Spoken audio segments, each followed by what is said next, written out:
اما بعد فاعوذ باللہ من الشیطان الرجیم بسم اللہ الرحمن الرحیم ان اکرمکم عند اللہ اتقاکم صدق اللہ العظیم ان اللہ وملائکتہ یصلون علی النبی یا ایہا الذین آمنوا صلوا علیہ وسلموا تسلیما اللہم صلی علی سیدنا و مولانا محمد وعلی آل سیدنا و مولانا محمد وبارک وسلم وصلی علیہ الصلاۃ والسلام علیک یا رسول اللہ وعلی آلک و اصحابک یا حبیب اللہ۔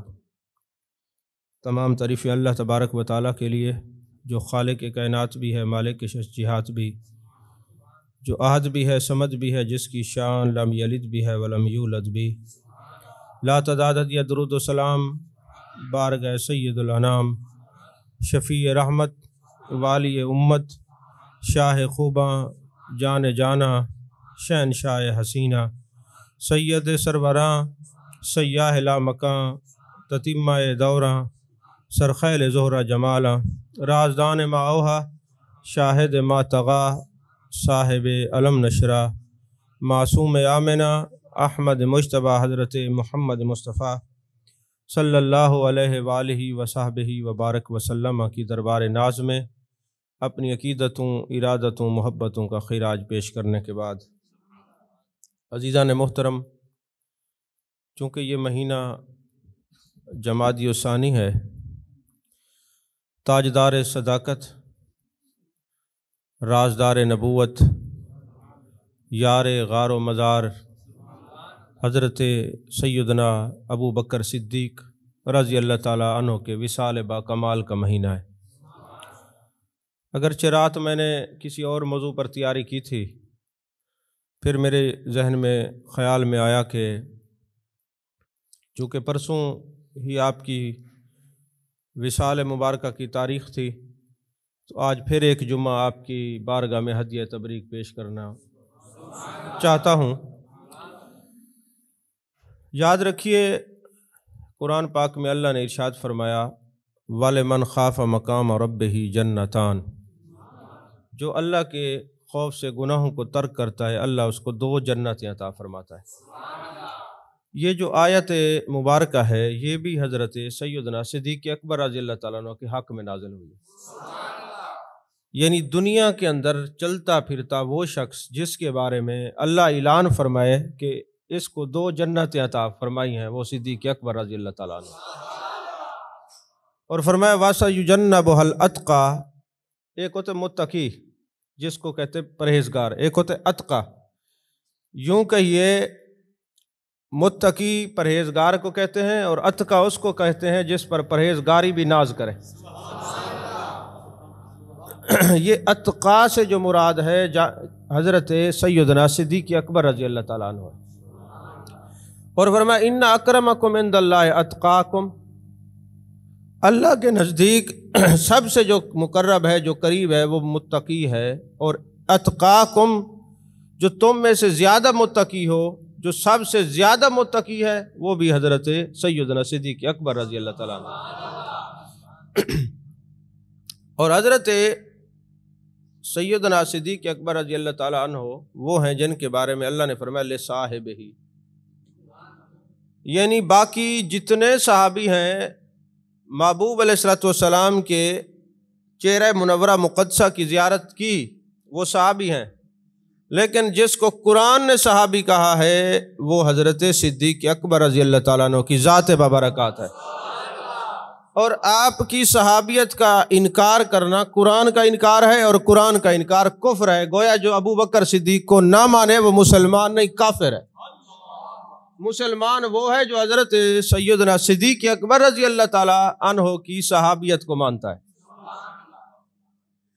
اسی طرح قرآن پاک میں اللہ نے فرمایا لا تحزن ان اللہ معنا۔ اب تصوف کی دنیا کے لوگ سر بیٹھے ہوتے تو میں کوئی ترجمہ تصوف والا کرتا، لیکن مسائل ہیں یہاں پر، آج کل کوئی پتہ نہیں چلتا کون کس کے پیچھے پڑ جائے، عجیب ہی حالت بنی ہوئی ہے۔ لیکن اتنا ضرور کہوں گا لا تخف کا معنی ہوتا ہے خوف نہ کر، لا تحزن کا مطلب ہوتا ہے غم نہ کر۔ اب یہ لا تخف یہاں پر کیوں نہیں ہے، لا تحزن کیوں ہے؟ فرمایا اگر لا تخف ہوتا تو کہا جاتا صدیق کو اپنی جان کا خوف تھا، اور لا تحزن کا معنی یہ ہے کہ صدیق کو اپنی جان کا کوئی خوف نہیں تھا، بلکہ جان جانا کے لیے پریشان تھے، میرے محبوب کو کوئی کچھ نہ کہے۔ اب دیکھیں نا ذرا، تصوف کی وادی میں جائیں تو آپ تلاش کریں، امام قسطلانی آپ جانتے کتنے بڑے عاشق رسول ہیں، انہوں نے مواہب اللدنیہ کتاب لکھی، انہوں نے ایک نکتہ لکھا اس کے اندر، جس کو میں کئی بار پہلے بھی بیان کر چکا ہوں، کہ جب حضرت سیدنا صدیق اکبر رضی اللہ تعالیٰ عنہ مزار غار کے اندر تشریف لے گئے اور غار کو صاف کیا، اور پھر جان کائنات جان عالم مصطفیٰ جان رحمت صلی اللہ علیہ وسلم جو ہے وہ غار کے اندر تشریف لے گئے۔ میں نے آپ سے کیا کہا، غار کے اندر کون پہلے جلوہ گر ہوئے؟ انہوں نے کیا کیا؟ بولیے بولیے بولیے۔ غار کو صاف کیا اور پھر محبوب پاک صلی اللہ علیہ وسلم غار میں تشریف لائے۔ یہ جو دل ہے نا، یہ بھی ایک غار ہے۔ اگر اس میں پہلے صدیق ہوں گے تو پھر مصطفیٰ کی جلوہ گری ہوگی، ورنہ میرے مصطفیٰ نہیں آتا۔ توجہ ہے کہ نہیں ہے؟ اکیلا بھنگ پی کے، چرس پی کے، نشہ پی کے علی علی کرنے سے میرے مصطفیٰ نہیں آتے۔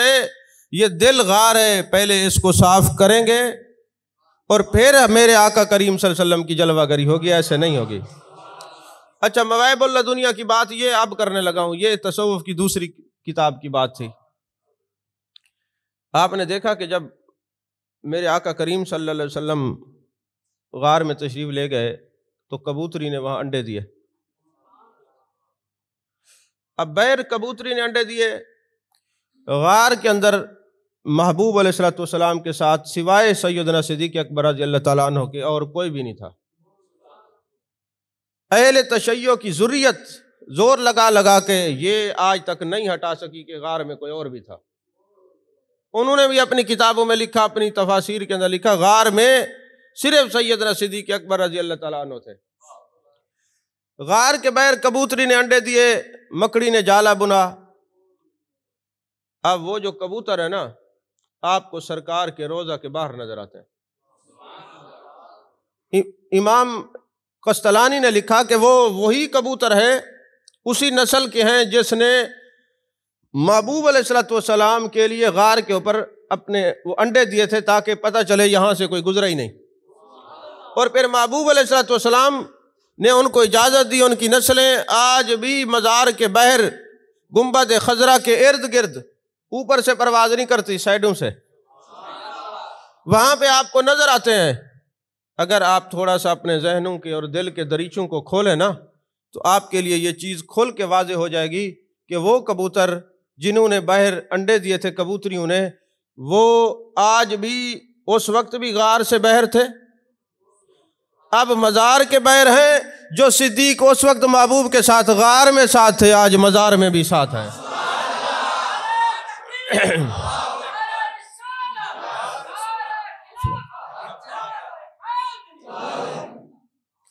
توجہ فرما رہے ہیں آپ حضرات؟ کوئی سمجھ شریف میں آ رہی ہے بات کہ نہیں آ رہی؟ یہ میرے جان کائنات جان عالم مصطفیٰ جان رحمت صلی اللہ علیہ وسلم کی لجپالی دیکھیے کہ اس وقت بھی وہ کبوتری جنہوں نے انڈے دیے ان کی نسلیں، چونکہ وہ غار سے باہر تھے، آج بھی وہ کبوتر مزار سے باہر ہیں، اور وہ صدیق جو غار کے اندر اس وقت تھے آج مزار کے اندر ہیں۔ یہ محبوب کی لجپالی دیکھیے۔ اس سے تھوڑا آگے چلیے، محبوب علیہ الصلوۃ والسلام کے روضہ پاک کی گنبد خضرا کے اندر جو مزارات کی ترتیب ہے، محبوب علیہ الصلوۃ والسلام کا جہاں جسم مقدسہ ہے، جہاں میرے محبوب کا دل ہے نا، وہاں حضرت ابو بکر صدیق رضی اللہ تعالیٰ عنہ کا سر مقدسہ ہے، اور جہاں حضرت سیدنا صدیق اکبر رضی اللہ تعالیٰ عنہ کا سر ناز ہے، وہیں جہاں آپ کا دل اقدس ہے وہاں حضرت فاروق اعظم کا سر مقدسہ ہے۔ اب یہ جو ہے مزارات کی ترتیب ہے۔ تو اب جناب والا محبوب علیہ الصلوۃ والسلام نے اپنے دل کے ساتھ حضرت صدیق اکبر رضی اللہ تعالی عنہ کو رکھا ہوا ہے۔ ذرا اس تصور میں جائیں، آج بخار کی وجہ سے میں اس طرح بول نہیں پا رہا جس طرح میں بولنا چاہتا ہوں، لیکن میں کوشش کر رہا ہوں کہ آپ کو بات سمجھا سکوں۔ میری طبیعت ساتھ نہیں دے رہی، لیکن پھر بھی میں آپ کو اس مقام تک لے کے جانا چاہتا ہوں کہ جو بات میں آپ کو سمجھانا چاہتا ہوں۔ اب محبوب علیہ الصلوۃ والسلام کے قلب نازنی کے ساتھ حضرت صدیق اکبر رضی اللہ تعالیٰ عنہ کا سر اقدس ہے۔ آپ ذرا غور تو کریں، مزارات کی یہ ترتیب ایسی کیوں ہے؟ ایک عاشق نے بڑا خوبصورت جملہ لکھا، فرمایا بات یہ ہے محبوب علیہ الصلوۃ والسلام نے یہ خیال فرمایا، صدیق تو نے ساری زندگی اپنے دل میں اپنے یار کو رکھا ہے، آج تیرے یار نے تجھے دل سے لگا کے مزار میں رکھا ہوا ہے۔ آج سرکار نے تیرے محبوب پاک صلی اللہ علیہ وسلم نے اپنے دل کے ساتھ تجھے لگا کے رکھا ہوا ہے۔ اور پھر بات یہاں تک ختم نہ ہوئی، آپ سن کے کئی لوگ حیران بھی ہوں گے، اور اگر میں نے حوالہ نہ دیا تو کئی لوگ ناراض بھی ہوں گے، اور بعد میں مجھ سے تو خیر کوئی نہیں پوچھتا، بعد میں جو لوگ ہمارے آستانے کے ان کو فون کرتے یہ کہاں لکھا ہوا ہے، ایسے ہی کہہ دیا، ہماری تو سمجھ میں نہیں آتی۔ اصل میں اللہ کے بندو، کاش تم کسی سنی عالم کے زیر اثر ہوتے، زیر صحبت ہوتے، زیر مائیت ہوتے، زیر سنگت ہوتے، تو تمہیں حوالہ مانگنے کے لیے بھی بدتمیزی کرنے کی ضرورت نہ پڑتی، تم ویسے کہہ دیتے جناب اچھی بات تھی، دل کو لگی ہے ہم بھی بیان کریں گے، بتائیں کون سی کتاب میں لکھی ہوئی ہے، لیکن ایسا نہیں ہے، اب وہ بات ہی نہیں رہی۔ عجیب بدتمیزی کا جو ہے وہ طوفان برپا کر رکھا ہے، کسی پوری پلانے کے ساتھ علماء حقہ کے درمیان جدائیاں کرائی جا رہی ہیں، رافضیت اور خارجیت کے لیبل لگا کے ایک دوسرے کو تنہائی کی موت مارا جا رہا ہے۔ سنیوں تمہیں خدا کا واسطہ ہے اپنے کسی سنی عالم کے بارے میں زبان درازی نہ کرنا، یہ سب ان کا سب کا وجود اللہ کی نعمت ہے۔ ہاں رافضیت اور خارجیت کی طرف کوئی مائل نہ ہو، اللہ بچائے، بلکہ میں یوں کہوں اعلیٰ حضرت کے سائے میں جتنے لوگ ہیں نا ان کی مخالفت نہ کیا کرنا، کیونکہ اعلیٰ حضرت اس باڑ کا نام ہے، جو اس باڑ کے اندر رہتا ہے وہ سنی رہتا ہے، جو اس کو کراس کرتا ہے وہ رافضیت اور خارجیت کے گڑھے میں جا کے گرتا ہے۔ گویا اگر کوئی پوچھے اعلیٰ حضرت کا نام بتائیں مختصر، میں کہوں گا ادب رسول کا دوسرا نام اعلیٰ حضرت ہے، محبت رسول کا دوسرا نام اعلیٰ حضرت ہے۔ تو یہ جو باڑ انہوں نے قائم کیا نا، ادب کی، عشق کی، محبت کی، جو اس کے اندر رہے گا وہی عالم ربانی ہے۔ اور آپ حضرات اتنے بھولے نہیں ہیں، سارا کوئی سمجھتے ہیں، جنہیں اس باڑ کو جس نے بھی توڑا ہے آج کمروں میں بند ہو کے رہ گئے ہیں، باہر جانے کے قابل ہی نہیں رہے۔ یہ اعلیٰ حضرت کی کرامت بھی ہے اور تغلب بھی ہے آپ کا۔ کوئی ہم سے پوچھتا ہے جی آپ تو بریلوی ہیں، میں کہتا ہوں ہاں بریلوی ہیں، کسی کو اختلاف ہو تو 100 بار ہو، جب ہم نے کہہ دیا ادب کا دوسرا نام اعلیٰ حضرت ہے تو پھر ہم انکار کر کے ادب سے باہر جائیں؟ عشق کا دوسرا نام اعلیٰ حضرت ہے، انکار کر کے ہم عشق سے باہر جائیں؟ ہم عشق والے بھی ہیں، ادب والے بھی ہیں، محبت والے بھی ہیں، اس لیے اعلیٰ حضرت والے ہیں۔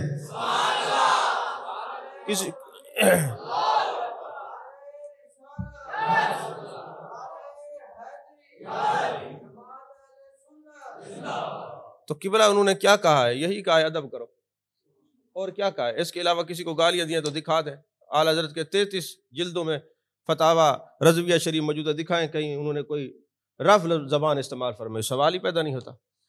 ارے وہ رف زبان تو وہ استعمال کرتے ہیں جو فارغ ہوتے ہیں، وہ محبت رسول سے فارغ ہوتا تو کسی کے لیے اور زبان استعمال کرتے۔ توجہ ہے کہ نہیں ہے؟ تو جب کسی کو کسی کے ساتھ محبت ہو جاتی ہے نا، وہ اپنے محبوب کی زلفوں کا اسیر ہو جاتا ہے، اور ہر وقت یار کی بات کرتا ہے، یار کو سوچتا ہے، یار سے فرصت ہو تو کسی اور کی بات کرے، تو اور بات کرنے والے فارغ ہوتے ہیں، یار کی بات کرنے والے جو ہے وہی عاقل ہیں، وہی عاشق ہے۔ تو میں عرض کر رہا تھا کہ بات بڑی زبردست ہے، اس کو امام صفوری نے لکھا، دوسرے کتابوں میں بھی یہ موجود ہے، بلکہ یہ افتخار الحسن شاہ صاحب کی جو کتاب ہے مقامات صحابہ، اس کے اندر بھی یہ بات موجود ہے۔ چلیں 2-3 کتابوں کے نام لے دوں، پھر آپ جب دیکھیں گے آگے خود بخود ہی آپ کو حوالے ملتے جائیں گے۔ اب محبوب علیہ الصلوۃ والسلام نے اپنے دل سے لگا کے رکھا ہوا ہے، کس لیے کہ صدیق تم نے اپنی زندگی میں اپنے یار کو دل میں رکھا، اب یار نے دل سے لگا کے رکھا۔ تو دو سورج ہیں قرآن میں، ایک ہے نبوت کا سورج اور ایک ہے آسمان کا سورج۔ نبوت کے سورج جان کائنات، جان عالم مصطفیٰ، جان رحمت صلی اللہ علیہ وسلم ہیں، اور جو آسمان کا سورج ہے جس کو آپ روزانہ زیارت کرتے ہیں، اب سورج یا نبوت کا قرآن میں ہے اور یا جناب والا آسمان کا سورج ہے۔ اب میرے آقا نے تو دل سے لگا رکھا ہے، جب لفظ سورج آ گیا، سراجم منیر آ گیا، تو جب آپ کو سراج ام منیرہ کے بارے میں تھوڑا پتہ چلے گا تو پھر دل کے دریچے کھلیں گے۔ جان کائنات نے دل سے لگا رکھا ہے، اور وہ جو آسمان کا سورج ہے اس کے وسط میں، اس کے دل میں بھی صدیق اکبر رضی اللہ تعالیٰ عنہ کا نام لکھا ہوا ہے، اور 70,000 فرشتے سورج کو کھینچتے ہیں تو وہ نکلتا ہے، پھر اس کو کھینچتے ہیں تو وہ ڈوبتا ہے، طلوع ہوتا ہے فرشتے کھینچتے ہیں، غروب ہوتا ہے فرشتے کھینچتے ہیں۔ اور کتب کے اندر یہ بات لکھی ہوئی ہے، جب فرشتے اس کو سورج کو کھینچتے ہیں نا غروب کرنے کے لیے یا طلوع کرنے کے لیے، تو وہ چونکہ اللہ نے اس کو طاقت دی ہے، وہ نہ طلوع ہوتا ہے نہ غروب ہوتا ہے۔ پھر فرشتے سورج کو کہتے ہیں تیرے دل میں جس صدیق کا نام لکھا ہے تجھے اس کا واسطہ ہے، چل طلوع بھی ہو جا غروب بھی ہو جا۔ توجہ ہے کہ نہیں ہے؟ وہ میرا صدیق جس کے سورج کے دل پہ، اچھا آپ نے دیکھا سورج کتنا چمکتا ہے؟ وہ بولو تو صحیح، چمکتا ہے نا؟ یہ تو دیکھو کہ اس کے دل میں نام کس کا ہے۔ اب جو یہ کہتے ہیں میرا عقیدہ چمکنے لگے، دل میں ذرا صدیق کا نام لے کے دیکھو، چمکنے لگ جاؤ گے۔ ذرا اس طرف تو آؤ نا، پھر دیکھو کہ کیا کیفیات ہوتی ہیں۔ عزیزان محترم،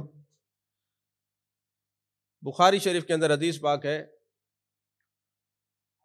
جان کائنات، جان عالم مصطفیٰ، جان رحمت صلی اللہ علیہ وسلم جب ظاہری طور پر آپ بیمار ہوئے تو آپ نے فرمایا مرو ابا بکر فلیصلی بالناس، میرے ابو بکر کو کہو نماز پڑھائے۔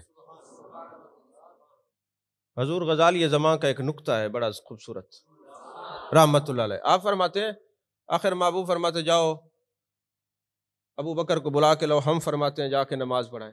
آپ نے یہ کیوں فرمایا جاؤ ابو بکر کو کہو نماز پڑھائے؟ فرمایا میرے صحابہ سب کا اجماع ہو جائے کہ اب میرے بعد مصلی کے لائق ابو بکر صدیق ہے۔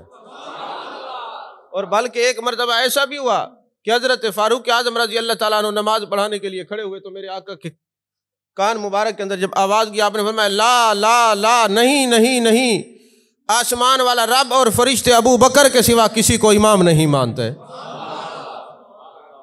ابو بکر کے سوا کسی کو امام۔ اور ابن عساکر کے اندر یہ بات موجود ہے، فتاوی رضویہ شریف کے اندر یہ بات موجود ہے۔ مولا کائنات حضرت علی کرم اللہ وجہ الکریم راوی ہیں، فرماتے ہیں میرے آقا نے مجھے فرمایا میں نے 3 مرتبہ اپنے رب سے عرض کی ہے کہ مصلی پہ علی کو کھڑا کروں، رب مانتا نہیں، رب فرماتے مصلی پہ ابو بکر ہی کھڑا ہوگا۔ تم کیا جانو حضرت سیدنا صدیق۔ اچھا پھر جب حضرت مولا علی سے محبوب نے یہ فرمایا، اس وقت یا محبوب تھے یا مولا کائنات حضرت علی کرم اللہ وجہ الکریم تھے۔ اب دیکھیں نا، وہ ہماری پنجابی میں کہتے ہیں نا یار یاراں دا گلہ نہیں کرتے، اور تعریف بھی وہی کرتا ہے نا جیسے کسی سے محبت ہوتی ہے۔ تو علی نے یہ بات بھی نہیں چھپائی، بتا دی، کتب حدیث کے اندر یہ بات موجود ہے، میرے آقا نے مجھے یہ فرمایا ہے۔ اب جس کے بارے میں مولا علی فرمائیں کہ مصلی پہ اللہ کی رضا پر، اللہ کے حکم پر ابو بکر صدیق کھڑے ہیں، واہ مولا کائنات آپ کی عظمتوں پر قربان جائے۔ توجہ ہے کہ نہیں؟ ایک تصوف کا اور نقطہ بھی عرض کر دوں، جیسے میں نے عرض کیا کہ غار میں صدیق اکبر تشریف لائے پھر محبوب آئے، تو اسی طرح جلوہ گری محبوب کی تب ہوگی جب غار، دل کی جو غار ہے وہ صدیق اکبر کے نام سے صاف کی جائے گی۔ اور پھر اسی طرح آپ ذرا چلے نا، لوگ کہیں گے جناب والا صدیق اکبر رضی اللہ تعالیٰ عنہ کتنی شان بیان کرتے ہیں، مولا کائنات حضرت علی کرم اللہ وجہ الکریم کا نام نہیں لیا، اور تمہیں پتہ ہی نہیں ہے۔ ہم تو مولا علی سے بھی پیار کرتے ہیں، ہم تو صدیق اکبر سے لے کر حضرت امیر معاویہ سے لے کر وہ 110 ہجری میں وصال فرمانے والے ہر صحابی کا پیار، صحابی سے محبت کرتے ہیں، ہر صحابی سے پیار کرتے ہیں۔ ہم سنی ہیں، ہم نہ رافضی ہیں نہ خارجی ہیں، ہم حضرت جناب معاویہ رضی اللہ تعالیٰ عنہ کا اور حضرت مولا علی کا مقابلہ نہیں کرواتے۔ جس سواری کو مولا علی کی سواری جہاں چلتی تھی گرد اڑتی ہے، حضرت امیر معاویہ اس گھر تک نہیں پہنچ سکتے۔ درجات اور مراتب کا خیال رکھا کریں، یہ برابری نہیں ہے۔ ہم حضرت امیر معاویہ رضی اللہ تعالیٰ کو صحابی رسول مانتے ہیں، اور جب صحابی مان لیا پیچھے رہ کیا گیا ہے؟ تم لوگوں سے خیر خواہی کرتے ہیں کہ ان کے خلاف نہ بولا کرو کہیں تمہارے اعمال ضائع نہ ہو جائے۔ جب قرآن فرماتے ہیں کُلًا وعد اللہ الحسنیٰ، محبوب تیرے سارے صحابہ جنتی ہیں، تو جب قرآن کے نے سب کو صحابی جنتی کر دیا ہے تو تم کون ہوتے ہو ان کے خلاف زبان درازی کرنے والے؟ یہ نعرہ بالکل ٹھیک ہے، ہر صحابی نبی جنتی جنتی، توجہ ہے کہ نہیں ہے؟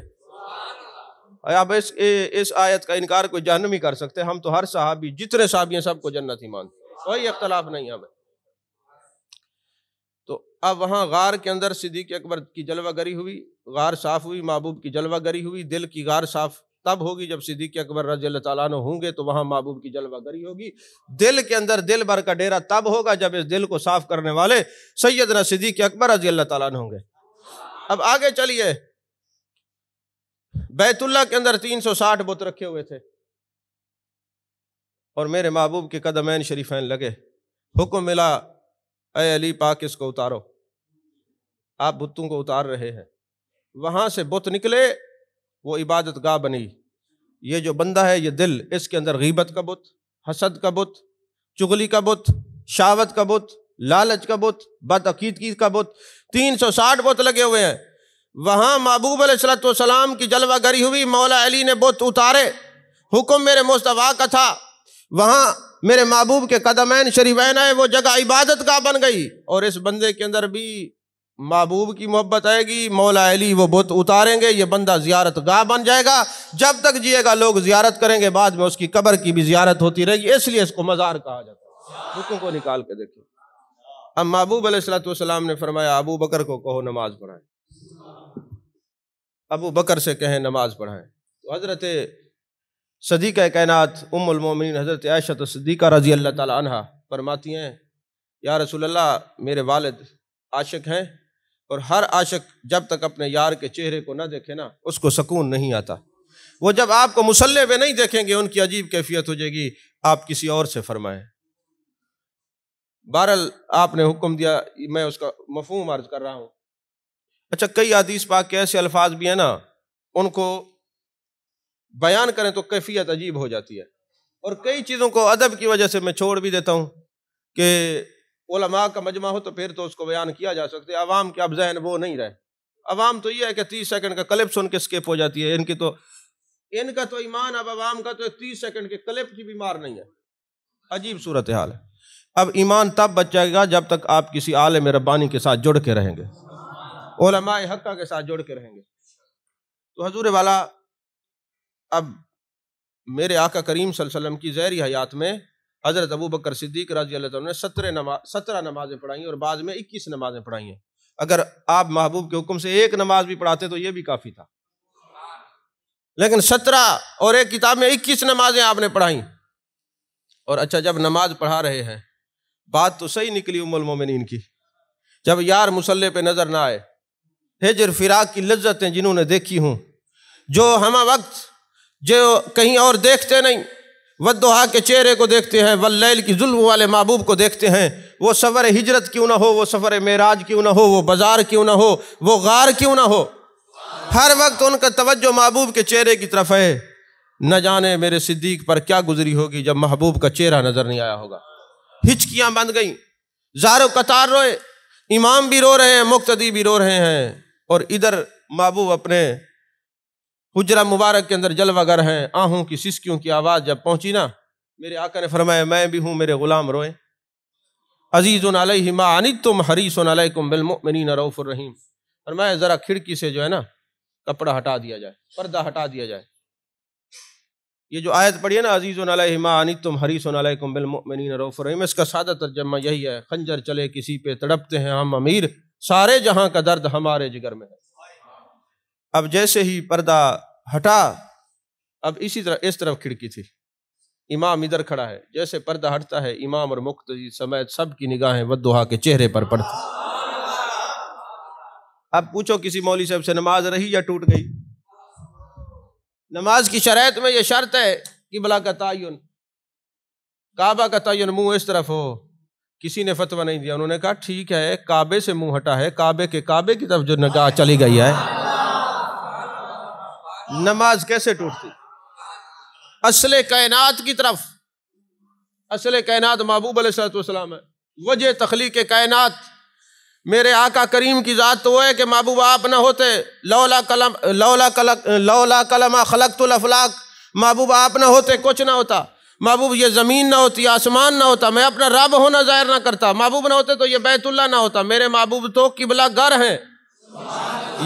یہ روح المعانی کے اندر ایک حدیث پاک ہے، حدیث قدسی ہے، فرمایا میرے محبوب ہر ایک کا کوئی نہ کوئی قبلہ ہوتا ہے، روحانیین کا قبلہ عرش ہے، فرشتوں کا قبلہ بیت المعمور ہے، اور جتنے انبیاء ہیں ان کا قبلہ بیت المقدس ہے۔ محبوب یہ تیرا قبلہ ہے، وہ تیرے جسم کا ہے، تیری روح کا قبلہ کیا ہے؟ فانا وانتا قبلہ تھی، تیری روح کا قبلہ ہم ہے، محبوب میرا قبلہ آپ ہے، میرا قبلہ آپ ہے۔ تو کہا جس کو قبلہ کا معنی ہے توجہ کا مرکز، فَإِنَّكَ بِأَعْيُنِنَا، محبوب ہم تو آپ کو ہی تکتے رہتے ہیں، تو کہا جس چہرے کو اللہ تکتا رہتا ہے اگر اس چہرے کو تک بھی لے تو پھر سمت قبلہ نہیں دیکھی جائے گی، رخ یار کو دیکھا جائے گا، نماز کامل ہوتی ہے۔ یارو سنو، وہ بد مذہب ہیں جنہوں نے لکھا کہ نبی کا خیال آ جائے نماز نہیں ہوتی، پوچھو ذرا صدیق کو، وہ کہتے ہیں نبی نظر نہ آئے نماز نہیں ہوتی، تم تو خیال کی بات کرتے ہو، تم خیال کی بات کرتے ہو۔ صدیقی بنو، صدیقی، حضرت صدیق اکبر رضی اللہ تعالیٰ عنہ کے غلام بنو۔ ابھی دیکھیں میں تقریر شروع کر رہا تھا، وقت ختم ہو گیا، کیا کریں، آج پھر حضرت بھی آئے ہوئے ہیں۔ اللہ تعالیٰ ہم سب کو حضرت سیدنا صدیق اکبر رضی اللہ تعالیٰ عنہ سمیت سارے صحابہ کا مؤدب رکھے، سب کا غلام رکھے، عقیدہ اہل سنت پر قائم اور دائم رکھے۔ ہاں یاد رکھیں کبھی بھی اپنے بزرگوں کی تعلیمات سے نہیں ہٹنا۔ میرے آقا نے فرمایا جو برکت ہے وہ اکابرین کے دامن میں ہے۔